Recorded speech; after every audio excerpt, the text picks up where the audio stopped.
Hello, my name is Kellen Ness. I'm here at beautiful Sullivan Farm in New Milford, Connecticut today, and this is our third agricultural workshop series. And today we're going to be talking about sustainable pest management.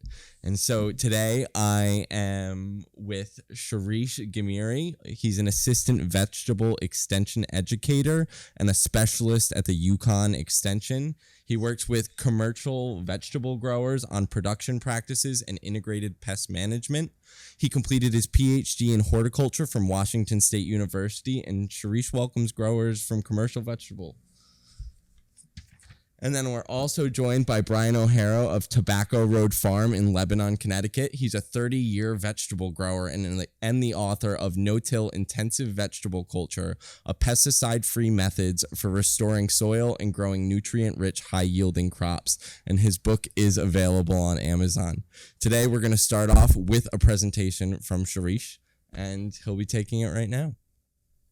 Thanks, Kevin. And happy to be here.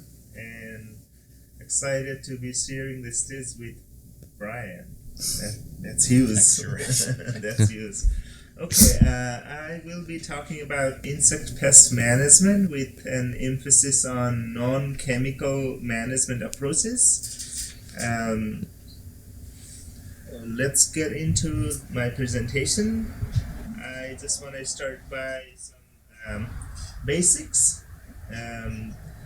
Sometimes insects and pests are interchangeably used. I would like to add some clarity to that. Insects, that means small arthropod animal that has segmented body, head, thorax, and abdomen. Pest, in this case vegetable pest, are organisms that damage or interfere with vegetable plants or produces. A pest can be plant, such as weed, can be a vertebrate, a bird, rodent, or mammal, or an invertebrate like insect, mites, or snail, as well as pathogenic organisms like bacteria, virus, and fungi, and nematodes. So there is a clear distinction between what is an insect and pest.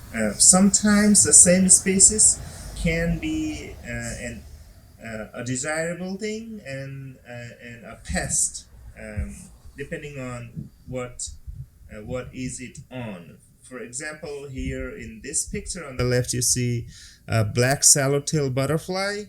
Everybody loves to see it. On the right hand side, there is a larval stage of the same butterfly that is a pest for vegetable crop, in this case carrot, or fennel. It goes after those crop and its foliage. Let's talk about some major insect pests of vegetable. There are 1 million type of pest, and we have about 10 vegetable pests that are of economical importance when we're talking about insects. So out of 1 million types of pests that exist around the world, only 10 of them in each vegetable class are real economical insect pests. So it makes sense to categorize them by the crop family, and it also makes sense to categorize by the type of the insect based on their morphology, their type of damage they do. So here, for example, for solanaceous crop like tomato, potatoes, and pepper, there are, as I said, about 10 different types of insect pests that are economically important. Those include flea beetle, Colorado potato beetle. We have received a question about that. I can touch on later. Whitefly, hornworms, aphids, potato, leafhoppers, wireworm, cornea worm, mites. Those are not insect per se, but we generally categorize them alongside with insect because the nature of damage they cause and their management practices are similar, as well as thrips. Those are the major pests of solanaceous crop. I have a list of other crop type and their major pest on the slide. I'm not gonna go one by one here, but I will talk about one in detail. Um, and another, probably more appropriate way to group the insect pest for management perspective is the order of insect or the type of insect pest that cause damage. For example, you can group them as beetle for flea beetle, striped cucumber beetles, Colorado potato beetles, a big major pest. You can categorize them under a different class, true bugs like squash bugs, aphids, leaf hoppers, and related onion thrips. It's not true bug, but we can categorize them under the true bug because their management strategy would be similar. I'm gonna get into detail for management strategy by taking an example. And another group would be caterpillars, where you have your imported cabbage worm, cabbage looper, squash vine borer, European cornworm, corn earworm, all the butterflies and moths larvae. And another major group is flies, where you can put cabbage maggot, onion maggot, and allium leaf miners. Those flies are important pest of vegetables. So I'm gonna get into the management without like dealing any time here. So using holistic approach, integrated approach that reduce the insect pest population to a level that do not cause economic loss. The goal should be not to eliminate all the insect population or the pest population, but it should be to put it under the economic threshold level. And it should include the variety of tactics with emphasis on prevention, monitoring, and then control. So that is going to be the integrated pest management approach that utilizes the prevention approaches, monitoring, and variety of control practices, including biological, cultural, physical, mechanical, and chemical as a last option. If nothing worse, you might have to go into some low risk options. So let's take an example of a group beetle and how we can apply those integrated pest management approaches in controlling some of the beetles that are major a major pest in some of our crops. Beetles, as I said earlier, flea beetles, cucumber beetles, striped and spotted cucumber beetles. There are two types of cucumber beetles: Colorado potato beetles, Mexican bean beetles, asparagus beetles, Japanese beetles. Those are major pests for vegetables, and their management practices is going to be similar regardless of the different types of beetle. We have to understand their biology in order to effectively manage them. They have complete metamorphosis. That means they start with eggs, larvae, pupae, and adult, and the cycle goes on. Versus some other insect pests might not have the complete metamorphosis, but in this case, the beetles, they have complete metamorphosis, and their larval stage as well as the adults are damaging. So this would be important information when it comes to managing those. And they cause damage primarily by chewing. So their mouth pads are structured to chew the leaf, the stem, the roots, depending on where they are in their life stages. And we will talk in detail about flea beetles. Um, so there are two types, as I said. There are many types of flea beetles, but in Brassica there are two types: the black shiny ones and the striped one.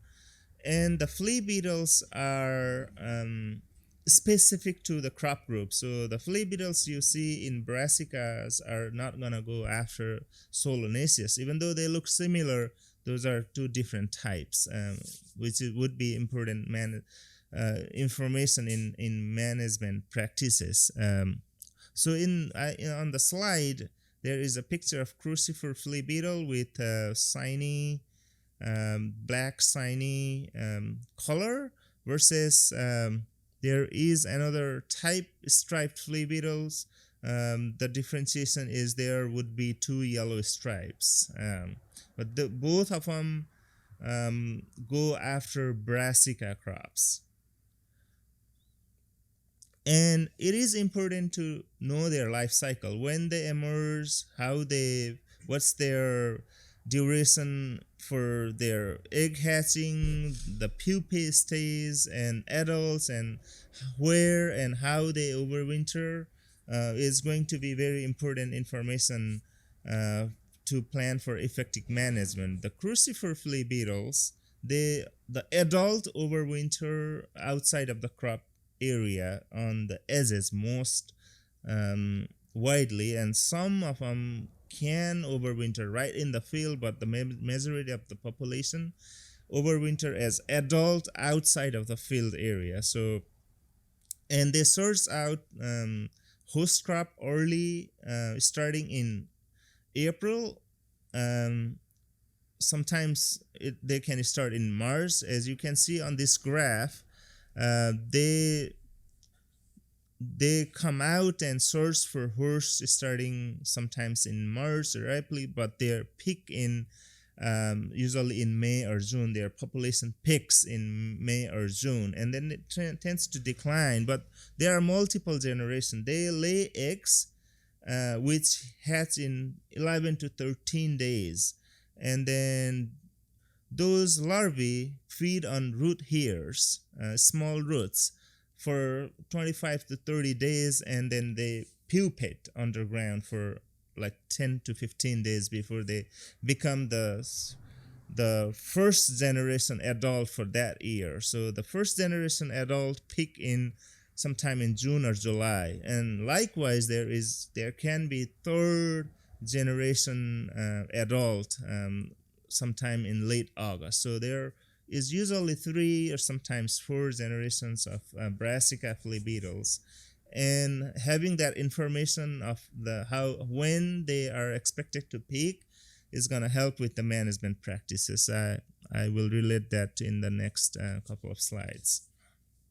So I use the term action threshold, that is the level of infestation or the damage at which some action needs to be taken to minimize the economic loss. So to minimize the loss from flea beetle, in our example, there are several strategies. One could be using a more attractive type of crop, such as glossy leaf brassica, Napa cabbage, mustard. Those are more attractive to flea beetles than the cabbage and regular cabbage and broccoli. So having those more attractive crops as a trap crop around the field and managing the flea beetles only in that trap section, that means avoiding all management effort in the main field. That could be one approach. And scouting is a very important and primary thing I'm going to recommend to see what's going out in the field on a regular basis, scouting at least once a week to see the damage symptom as well as the presence of eggs, adults, larvae, different stages of the pest. And there are scouting guidelines and forms available. Here I present an example from UMass Extension where it has the form grower can use just and fill out the information. It has all the guidelines for that included. Um, and the other management strategies include removing the infested crop debris, or incorporating it into the field so that the larval stages can be killed before they go to pupate after the crop harvest. So that's going to reduce the population in the next cycle. And skip the peaks. As we talked earlier, there would be a peak in May, June, another peak in August. So avoiding the first peak, at least if you can wait this one particular field for not planting brassica crops until late July, you skip the first peak. That means you're reducing the first generation. If they are not able to find host, they are not gonna be able to reproduce. So there won't be second generation. So you are helping to minimize the population, but by not giving them food. So rotating fields as well as skipping the first peak is going to help. And again, utilizing less attractive crop if that's an option, but that's not always an option. In that case, you can use a trap crop as well. And most effective and oftentimes 100% effective if it's installed correctly is row covers. That is probably the best option in terms of the effectiveness, but the grower has to justify the cost and how long. But I've seen many growers are moving to that physical barrier option because if you have a stable, like a pretty sturdy insect netting or the row cover that lasts multiple seasons, it usually buys itself because it saves a lot. And using mulching like straw mulching or other organic mulching is also gonna deter the flea beetles, so that's another option. On the picture here, there is a good comparison between uncovered and covered brassica. So uncovered one is heavily hammered by flea beetles. The covered one is pretty safe. And promoting natural enemies. There is a native braconid wasp that parasitize and kills the adult flea beetles as well as their smaller version.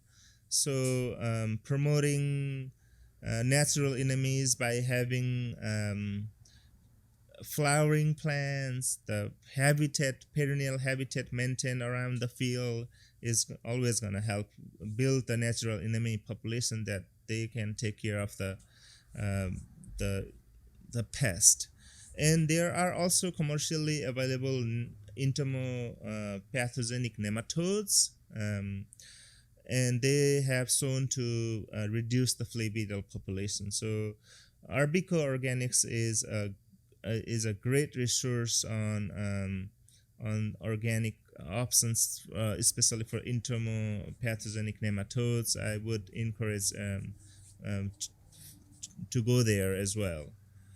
And preventative applications of kaolin or surround is also going to help suppress the population as well as repel the new ones coming. So those are some management strategies. So I'm gonna change the gear a little bit and touch on no-till, but we have Brian O'Hara That's why I won't spend much time on no-till, how no-till is gonna impact pest populations. We did a study at three no-till for the three farms that practiced no-till over the years. I'm gonna share some of the observation from those three farms. The first question comes is tillage beneficial or has negative impact on pest population? To answer that, you have to answer there are two questions. First, is the pest that you want to control spend a lot of time in the soil, a significant amount of time in the soil? Yes, if you are not disturbing soil, it's preserving the pest habitat, so likely you might increase the pest population. But that's not the end of the story. The next question is the natural enemy for that pest stays in the soil? If it does stay in the soil, you're also preserving its natural enemies, or they're fighting one another, so probably there is not much effect. But if the natural enemies doesn't live in soil, you might be promoting that pest population. So those are the two basic questions you have to ask: where the pest spend most of its time, and where its natural enemies spend most of its time. So if you have answer to those questions, you are able to predict if no-till is going to promote pest population or reduce pest population. So I'm gonna share some observations from those three farms. I collected data from three farms in Connecticut that practiced no-till in their farm entirely or person: Asawaga Farm, Putnam, Massaro Community Farm, Woodbridge, and Savage Farm, Farmington. So I just summarize some of the observation here. Disease and insect pest pressure is much less after practicing no-tills for 3 years. This is data for 3 years. Seeing lots of natural enemies such as ground beetles, predatory wasps, ladybugs, frogs, toads, snakes, spiders, ground nesting birds. You can see on the image there is an egg of the ground nesting bird, and increased predation and parasitizing. At one farm, they have not even seen a single aphid in the whole year. But the scenario was different a few years ago when they were not practicing no-till. No compaction at any location in one farm, and even after 3 to 4 inch rain, it will just disappear. It would infiltrate, so there would be no waterlogging or surface runoff. And soil aggregate structure is getting better and better, and seeing lots of bird nest. And some more observation: even though the soils are cooler in the spring when it's not tilled, no incidence of the pathogenic disease like rhizoctonia, PTM. So these farms, there was no incidence of those diseases, which is these diseases are usually promoted in cool and wet springs. And the farmers were observing more compact and robust plants, so more yield, less prone to wind damage, and minimal need for spray after switching to no-till, and overall good yield and quality. The potential concern could be because of the cooler soils in the spring, delaying in planting summer, like a warm season crop. And in this farm, they observed at least one farm observed significant amount of slugs and ants, which are promoted in no-till environment. And wireworm also can be a significant problem.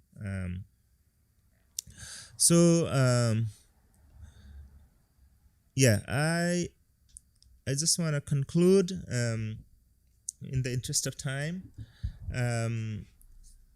The summary is while there is a few specific pests such as slugs and rodents and ants that may increase in no-till system, most pest population are gonna decrease or unaffected by the no-till practice. It's no-till has way more positive implication on the overall sustainability, not just the pest population. So we'll hear from Brian about that. I'm very eager to hear from you, Brian, about that. And beneficial soil organism and natural enemies generally benefit from greater soil stability and reduced soil disturbances and increased ground cover, because no-till goes hand in hand with the cover cropping.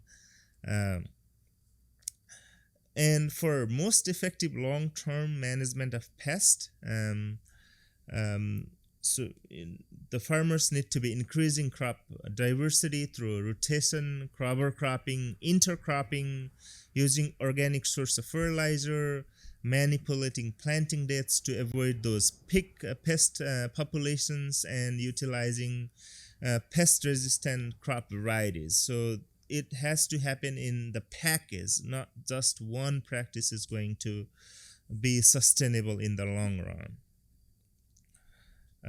So I'll stop there and take if there are any questions. Do we have any questions yet from Facebook?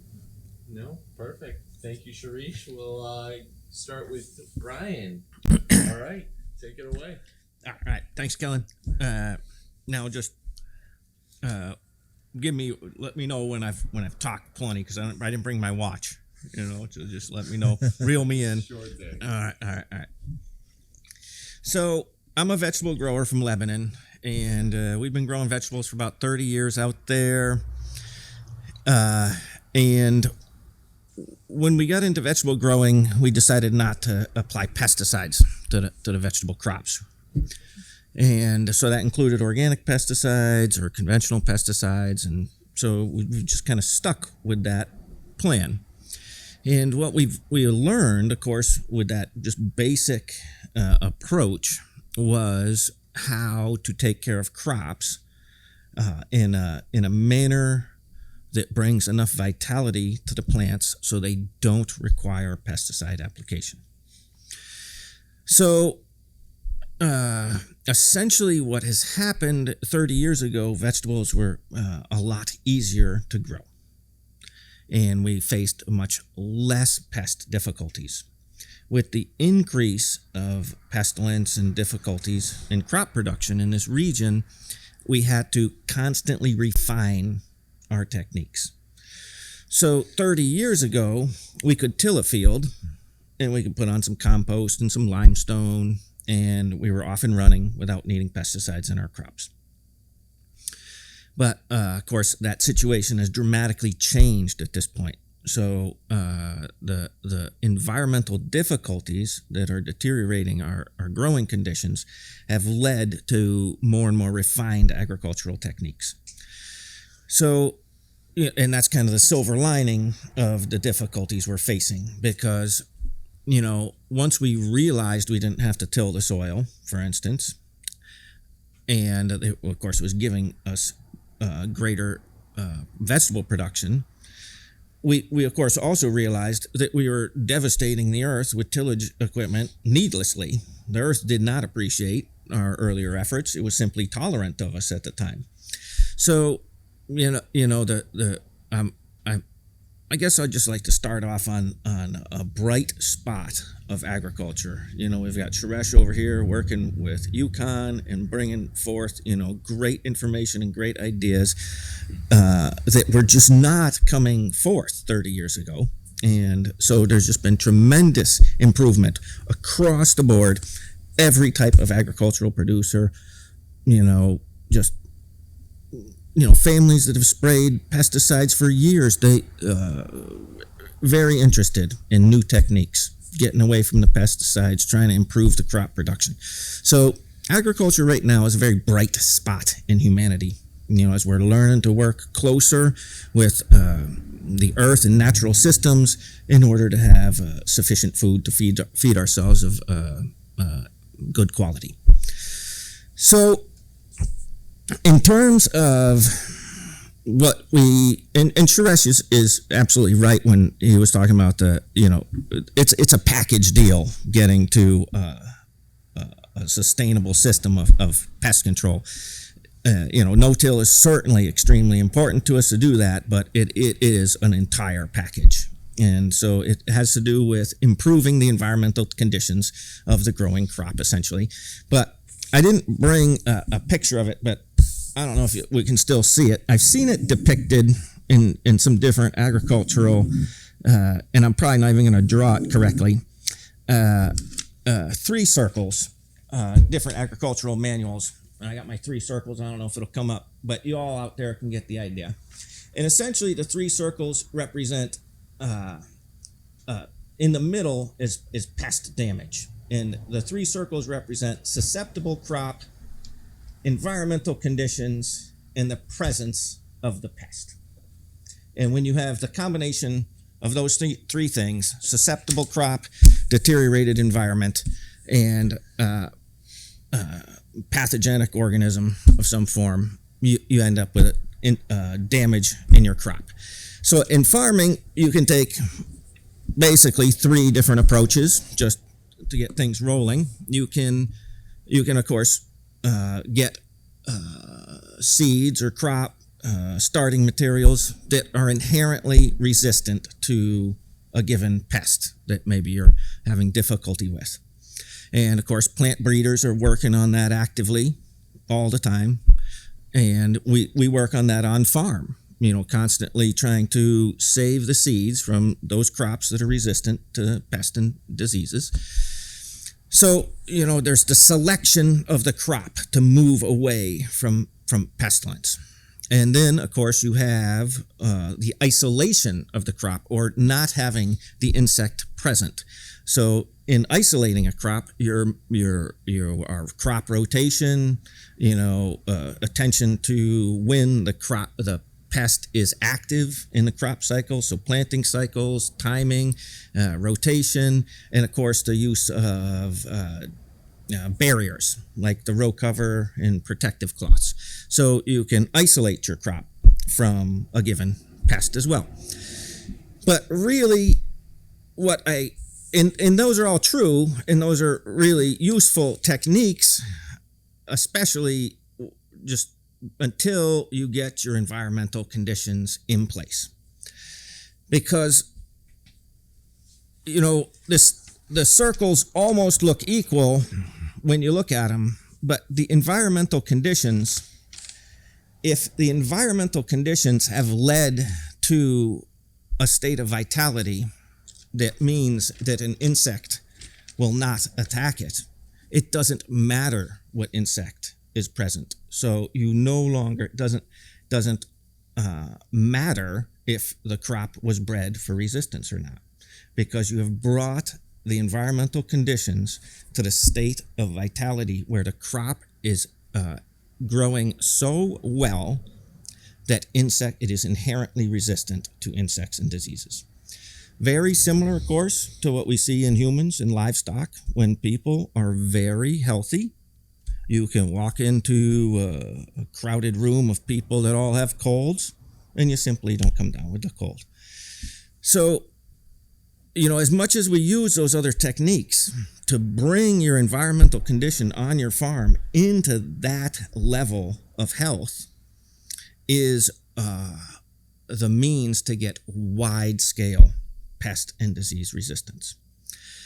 And that includes the weeds. The weeds are also just a response to environmental conditions. So, and so that's some really basic tenets. I often say you get it all when you have the environmental conditions set up right. Because the crop, not only is it going to be resistant to insect and diseases, and you're going to see less weed growth, but you're going to have excellent flavor, You're going to have excellent pigmentation. You're going to have great storage potential. You are going to have way less culls at the processing station. Very attractive to customers. They actively buy them because of their qualities. So basically, when it goes right, you get everything. So again, that is why we push so hard towards improving the environmental conditions. Now, granted, you could protect a crop with a barrier, say against a flea beetle, but that crop might not give you that package, right? Or a disease could move in on that crop. So the environmental conditions for us are the means to profitability. Because once all those things are in place, the system is functioning effectively, and harvesting is fast, crop sales are good, demands a better price in market, and everything follows from that point forward. So now maybe I could get into talking about, how do we improve the environmental conditions? And let me just first say that it really a holistic view of your environment. As we were saying, it's a complex package. That many factors go into creating a healthy crop. So paying attention to the whole picture. It's not just what's going on in the field, in the soils. It's what's going on the field edges. It's what the weather conditions are, sunlight, position of the field, groundwater content, tillage equipment, on and on and on. Mulches, cover crops, what follows what in the field, crop rotation. So developing a very good sense of observation, so that you're paying attention to as many of these different factors, which are all interlinked and all working together to give you the environment that you're seeking. So I guess we could start with soil techniques. And I'll talk about no-till, because obviously what I'm talking about tonight is really the subject of this book, and this book is absolutely stuffed full of details that I'm only going to be able to really scratch the very surface of, and so forgive me if I leave something out, or because we're talking about very complex conditions. But as farmers, you're working with the sunlight, you're working with the water, you're working with the air, and you're working with the earth. Your four basic constituents. And, the sunlight is a little out of our control. Obviously siting your field to appropriate sunlight conditions. Row covers, diminished sunlight. So paying attention to sunlight conditions is obviously critical. Sun is what is driving the growth, and it's the energy source for our production systems. Not to be overlooked by any means, but not something that we can tremendously influence either, somewhat. And the air condition, of course, setting your fields for appropriate wind or lack thereof, wind breaks, setting the field so that you're getting a dominant wind where you want a dominant wind. Air quality, of course, is important. Again, a little out of our control in terms of pollution. And then, of course, water and water control, which I'll get into with tillage to some degree. But, of course, irrigation, how irrigation is applied, and frequency of irrigation. Generally, in vegetable crops, of course, irrigation is almost a given, because having at least that level of control over our water so that we can apply water to such a high value crop as vegetables. Vegetables, of course, are one of the highest value crops per acre. And irrigation, granted that we're on small acreage relatively in Connecticut, vegetable production is just economically a very easy system to set up, to operate. So water control is very important. Of course, quality of water and irrigation. Obviously, we're facing polluted rainwater, herbicide residues, acid rains, all the different pollutants that we deal with rain as well, which of course gets into the groundwater, gets into the soils. So but of course, our main concern as farmers is the earth. We work with the earth. That is what we highly manage, where it's very much in our hands, literally. So when it comes to managing the earth, of course, it definitely influences, the water and the air, which of course are entering the earth. So maybe I'll just run with no-till and versus tillage in what that looks like in terms of quality of growth.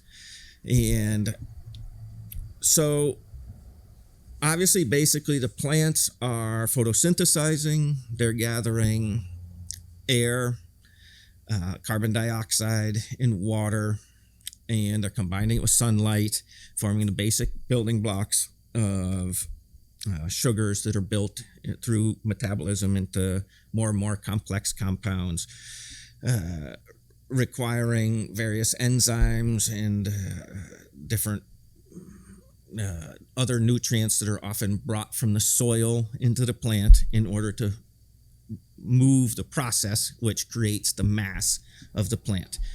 So, but I do like to point out that, the primary fertilizers or primary materials that are going into the plant are the carbon dioxide from the air and the water and the sunlight, which aren't necessarily from the soil.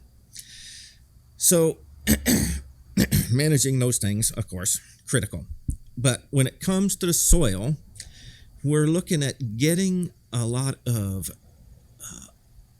other specific materials into the plant, which can aid it in that process of metabolism, which builds the plant to more and more complexity and diversity. So it's been put to me like something like this, just to give a basic idea of that, is so you have your sugars from simple photosynthesis that, of course, are in the process of building or synthesized into more and more complex sugars, into carbohydrates. The carbohydrates are built and combined into forming amino acids, and the amino acids are the building blocks of the proteins, and the proteins are built into various other compounds. Or I'm not great with my metabolism, but it's a constant building process into waxes and fats and antioxidants and pigments. The point kind of being there, a couple things, is that the process of that building requires more and more diversity of nutrient that is no longer just available from the air. And so then we're looking at how can we get these materials into the plants to form a complexity, because what I just described, where kind of the pinnacle of the materials are vitamins and antioxidants and pigments and compounds that are related to flavor and disease resistance. So it is that those materials require specific enzymatic reactions and specific precursor materials to arrive at those compounds.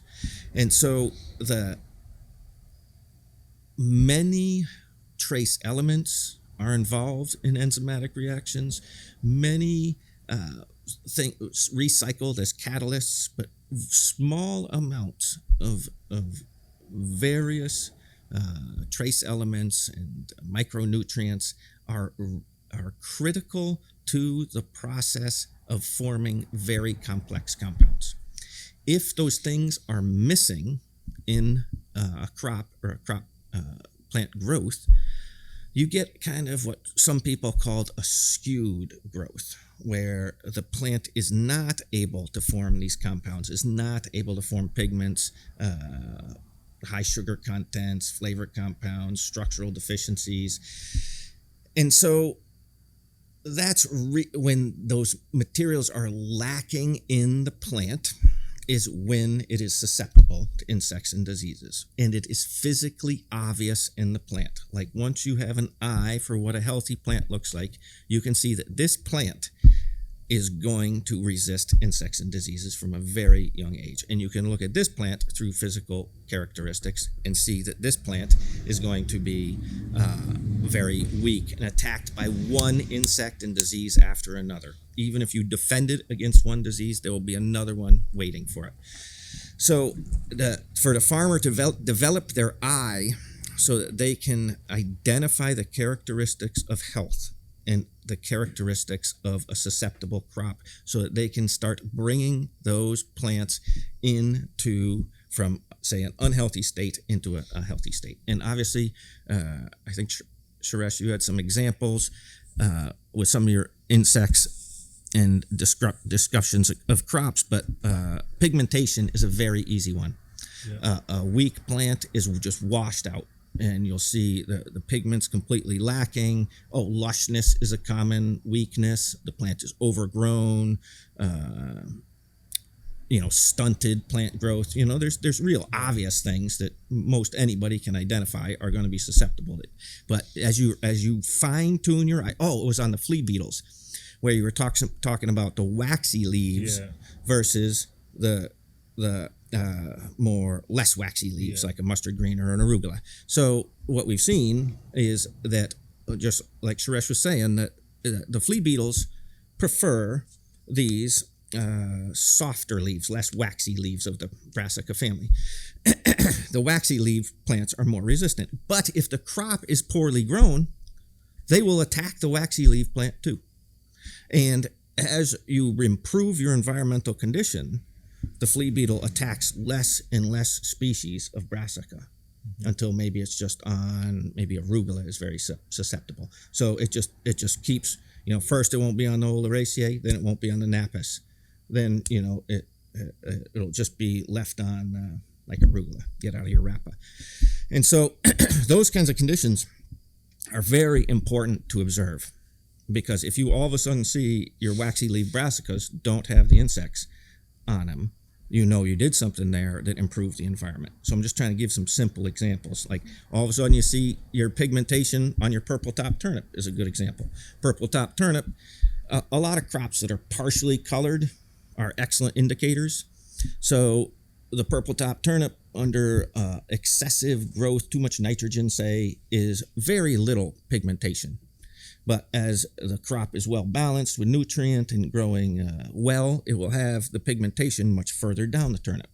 A lot of different lettuces are useful, like a red-green type of lettuce, or how red is the really red lettuce that you're growing.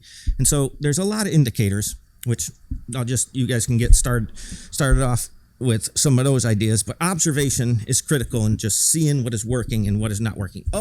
Trialing.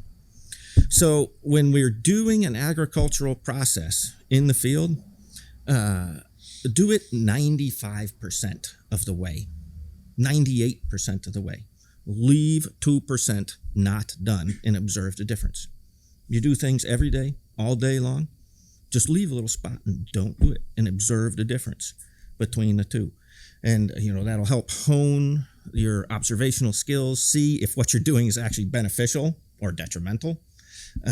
Just getting you honed into the environment. But I was really trying to talk about getting the nutrient into the plant for disease resistance. And so the soil is a living medium. Of course, the most nutrients, particularly more compound molecules and nutrients are moved into the plant with living symbiotic relationships. So the plants are not just in a sterile environment. They have a symbiotic relationship with the soil microorganisms, and the soil microorganisms are assisting in their uptake of nutrient. So to enhance the soil microbiological, or even all kinds of biological organisms, to get the soil functioning so that nutrient is delivered. And so you can certainly apply salt, very simple fertilizer materials that can readily be taken up by crops, and they can be very useful if something specifically is missing and you need to get into a plant and get that health through a simple fertilizer material. But if a plant can absorb an amino acid from a fertilizer material, say a liquid fish fertilizer or something, the plant, through working with soil microbiology, if they can take in that large of a molecule, the plant itself does not need to put all the energy that it takes to synthesize an amino acid, and it already has one in place. So it has this large energy savings. So to have an effective soil biology with fertilizer materials that can readily be integrated through that network into a plant can save plants much energy and encourage their growth very effectively. So now, to take care of that soil, one of the primary things is not to cream it with tillage implements, because the earth, if you think about it, rarely is disturbed with large-scale soil disturbances. It's not a natural event in terms of what we on the farm we seek to do. We try to essentially mimic natural systems, and natural systems do not come ripping through fields with large implements and disturb the soil. Which is not to say, like Suresh was saying, that there isn't occasions where tillage is a useful thing, but our objective is to move towards a condition where tillage is no longer necessary. So oftentimes, you need to do some prep work and get things right, potentially with tillage implements, before you get to a no-till environment. So once you're in a no-till environment, of course, then you've got the potential for what, let me just, am I doing all right with time? Yeah. Okay. For what a well-structured soil can do for you that has not been tilled. So in an untilled soil, say on our farm where we're mowing crop residues, we're mowing down cover crops, and we discuss solarizing in here and different techniques for eliminating the top growth in order to plant a crop, because we're not using tillage to eliminate the previous growth. The soil is covered with organic matter undecomposed, a mulch layer, whether that's actual mulch or it's the chopped cover crops or residues from the previous crops. The soil surface is covered with a coarse layer, very much like you would see in natural systems. If you go out into grasslands, if you go out into a forest, there's undecomposed organic matter on the surface. What we seek to do is have that on the surface, and then largely decomposed organic matter from our composting system underneath that material. And of course, that's from previous applications of compost, and because of tillage, that decomposed organic matter stays at the soil surface largely. I mean, obviously earthworms get some of it, life moves some of it into the soil, but largely what the field looks like, undecomposed organic matter, decomposed organic matter.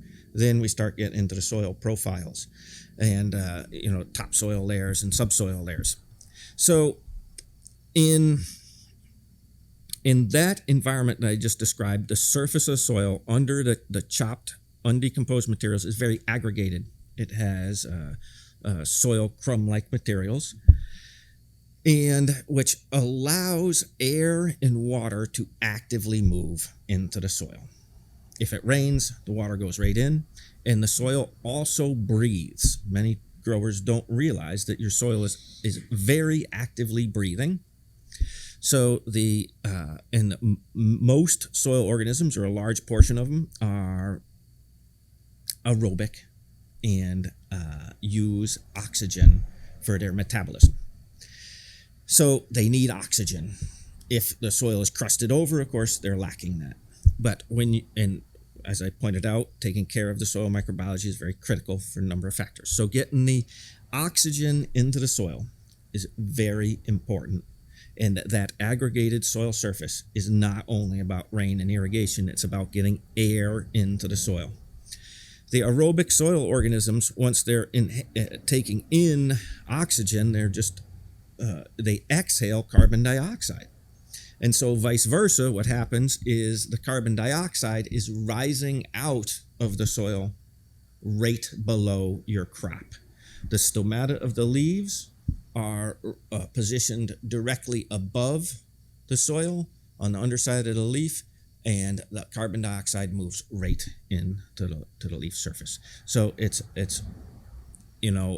of course, carbon dioxide, heavier component of air, lingers under the crop canopy. So your soil is the primary producer of the carbon dioxide, which is the material for the photosynthesis of the plant.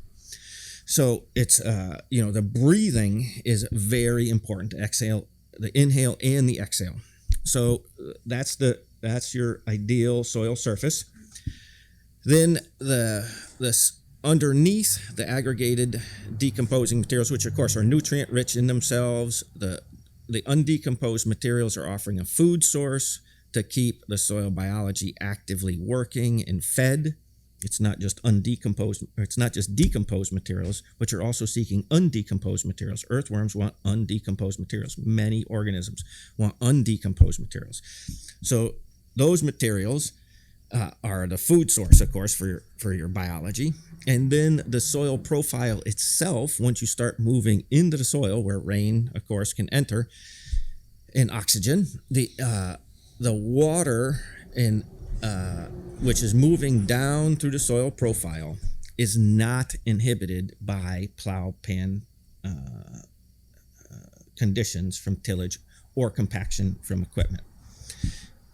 So, which of course you have to be careful with equipment not to compact. We're on a permanent bedding system, where the wheel tracks of the machines are in the same wheel track and the beds do not receive, it kind of important factor of no-till is to reduce vehicle travel over the field so that you don't till just to control compaction. You need to control compaction by setting up whatever means. We use a permanent bedding system, but controlling compaction so that you're not tilling for compaction. However, so compaction or tillage leads to a compacted layer, 6, 8, 10, 12, whatever inches in the soil that is impervious to the downward movement, or very slow to allow water to filter through. So the water from a rain event or irrigation event can move down and sit on top of a plow pan. And that creates an anaerobic environment, which is usually very unhealthy for crop growth, causing plant roots to die and aerobic conditions, disease organisms to proliferate. Also nutrient difficulties. So as well, then the other point about a well-structured soil is that the soil's a sponge, really, in natural systems.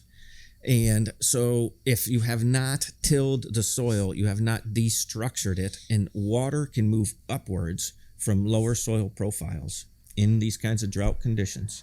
So if the plow pan is in place, water cannot move upwards, and the soil is destructured, that if it gets past the plow pan, the soil has been so altered, and it's like a chopped sponge, and water cannot move upwards to where you need it with your plant roots and your soil microorganisms in the surface. So those are some of the details of why a no-till soil creates the function and delivers the nutrients that lead to insect and disease resistance. Then I could get on to the actual fertilizer materials, but I don't know how I'm doing for time and things like that. How are we doing? A little longer? Okay. So just speaking of, organic farming gets its name from the use of organic materials as the fertilizer material. That's, where the name actually comes from. But unfortunately, at this point, they coined that term probably over 100 years ago. And 100 years ago, organic materials weren't so disturbed. Nowadays, organic materials are not growing well. So it's difficult to get organic materials from a deteriorated environment where the plant, say, didn't have enough calcium from acid rain or whatever, and then expect that the use of those materials is going to give you abundant growth. At this point, things have changed. So basically, it is useful to use vibrant organic materials, things that themselves had insect and disease resistant, so that you carry through that kind of vibrancy. But of course, that's very challenging in our greater environment. Things are very disturbed here, and so basically it starts to require a little more finesse and observance of what potentially is missing. Obviously, like in our environment, a lot of our soils are low in calcium, low in magnesium, low in some of the trace elements, high in potassium. So some basic ideas of those kinds of things, so that what kind of materials. It's important to know what a nutrient deficiency looks like in a plant. What does a magnesium deficiency look like? What does a calcium deficiency look like? What does a nitrogen deficiency look like? So, and that's part of that observation of the crop. But in general, let me just talk about the trace elements, because we're talking about disease resistance. A very useful source of trace elements is actually, at this point, really the ocean. There's still a lot of trace minerals available from ocean materials, so seaweeds, ocean fish, even seawater have a relative reasonable supply of trace elements. A lot of these trace elements and micronutrients, so critical for insect and disease resistance, are needed in incredibly small amounts. So we're so close to the ocean here, integrating ocean materials can be very useful for getting better insect and disease resistance. Now, like Suresh was telling me earlier about some greenhouse research going on with nitrogen levels in greenhouses and various fertilizer materials, where growers are very prone to using excessive fertilizer materials in greenhouses, where they're cut off from the environment, have less ability to leach out excessive materials. But vegetable growers, it is a rewarding endeavor enough that we can often buy many fertilizers, and it is very easy for vegetable growers to apply excessive nitrogen-rich materials in particular. Nitrogen gives us growth. We see it. It's obvious that it gives us growth, but it gives us weakness in excess. And that probably, along with some of the deficiencies we're facing, but excessive nitrogen, combining maybe with the excessive potassium that's kind of inherent in our environment here, are, very potentially hazardous conditions in vegetable growing in our region. Makes a lush, weak crop, watery tasting, very prone to falling over, excessive top growth, delayed flowering, delayed ripening. So, paying attention to nitrogen is a very primary importance to vegetable growing here. In particular, I like to look at the nitrogen to carbon ratio. of fertilizer materials and my practices. And obviously it's been talked about plenty in composting, combining your nitrogen to carbon ratio, but it is very useful to also consider that ratio in the field when you're looking at, because if there is excessive carbon or excessive nitrogen, you can certainly start to dilute it and tie it up with carbon introductions, whether that's coarse mulches or in a more extreme would be like charcoals and things that can bond to excessive salts in nitrogen materials. So keeping the nitrogen to carbon ratio correct. Excessive carbon will stunt crops, which is also seen. There's nitrogen deficiencies. Our land is inherently nitrogen deficient at this point here. So excessive carbon usage will result in a very stunted plant. Excessive nitrogen material will result in a very lush plant. And so to be able to eyeball those things, and it's not just about fertilizer materials, it's about your cover crop. Did you have a heavy legume cover crop before the crop that you're growing? Lots of nitrogen in there. Was it a coarse, full-grown rye that you chopped down? Very coarse and carbon-rich in nature. It's going to lean your soils to your more carbon. What kind of mulch materials are you laying down? Leaf, much more balanced. Using a wood chip, much more carbon rich. So it's not just about fertilizer materials. It's about all these different things that you're working with and paying attention to that nitrogen carbon ratio. Obviously paying attention to other nutrients, calcium, magnesium, critical around here too. But that's probably a good enough talk on the nitrogen and nutrient materials, and we can move on to questions and stuff. All right. Yeah. All right. So so far we only have one question, and Lisa said, "I have noticed in the past 2 years that our problem with insects are becoming less selective about what they eat. For example, Colorado potato beetles have been attacking other plants other than potatoes. Has anyone else observed this, and do you have a theory on why it's happening?"